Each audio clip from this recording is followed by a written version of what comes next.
Ito po, nalagyan ko po siya ng toyo. Ito po ang brand namin toyo. Huwag nyo na pong tingnan yung ano niya. Hindi naman po sponsor yan. Oh.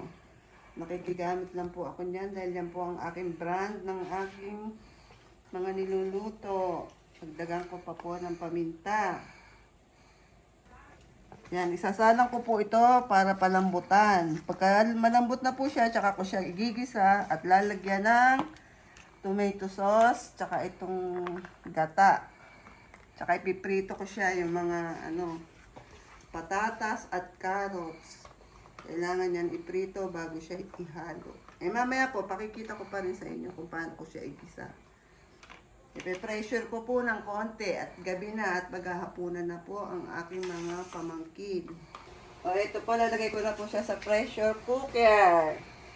Ipe-pressure cooker ko po siya ng 15 minutes. 15 minutes.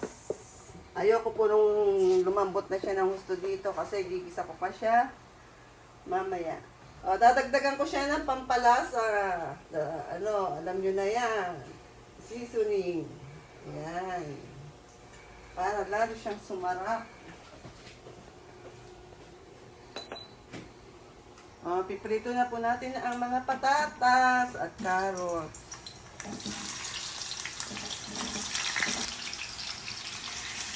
Piniprito ko ito hanggang sa malambot siya. Bahala kayo kung ano gusto nyong prito. Pero ako talaga yung luto na siya bago ko siya kunin.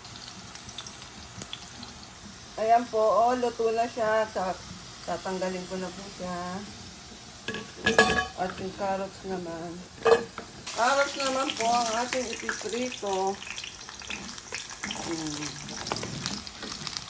Ito po, okay na tong ating carrots. Aking pong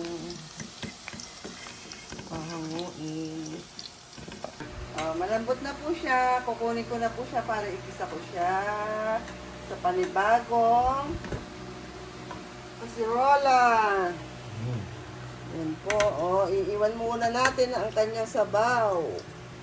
Dahil sasangkot siya natin to sa aking pagigisa. Ganyan po ako magluto ng kaldaretang baka. Madiwara, pero magugustuhan mo. Ayan, magigisa na po tayo ng bawang, sibuyas. Ganyan po ako mag-gisa. Marami po siyang bawang para masarap. Yung iba, sibuyas po ang inuuna, pero ako po bawang lagi ang nauuna sa aking pagigisa. Binabrown ko po yan bago ko isama ang sibuyas. Yan, pag naamoy ko na yung bawang na medyo naluluto na siya, saka natin isusunod ang sibuyas.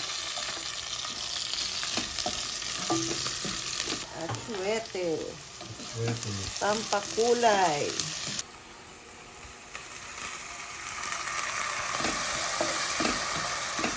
Ang ating inadobong baka.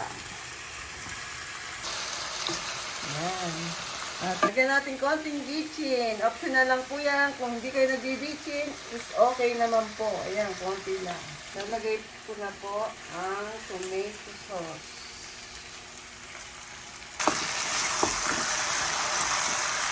Lagay ko na po ang sabaw na natira. Yan. Yung tomato sauce ko ay lulutuin din po ng maigi yun. Medyo matigas pa po siya, kaya pakukuluan ko pa po siya sa kanyang sabaw. Ayan po, nailagay na natin yung sabaw niya. Tayin lang natin siyang parang malapot-lapot na. Pero lalagyan natin yan ng gata. Ang aming kaldereta ay may gata. Kaya lalagay po natin ng gata para siya ay lumasa na. Ayan. Namali ako, dapat kanina pa. Sorry. Yung iba naman kasi wala namang di naglalagay ng gata sa kaldereta. Pero ano to? Ayan po rin naman ang ating siya lumapot. Nalapot na po yan. Okay na raw po yung lasa. Lalagay ko na po itong patatas na pinirito at carrots. Pati na ang bell pepper. Napakaganda at napakaganda ng presyo.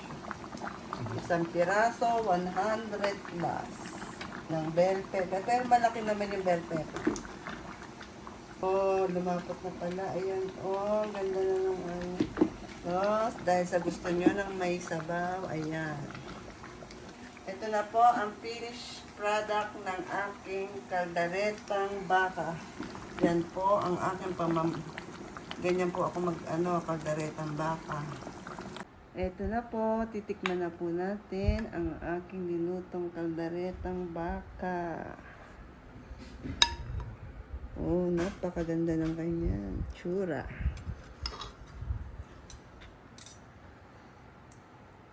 Ay, malambot.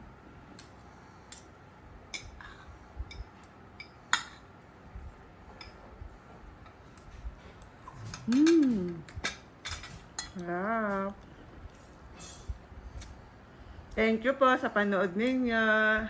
Pakishare ang aking video.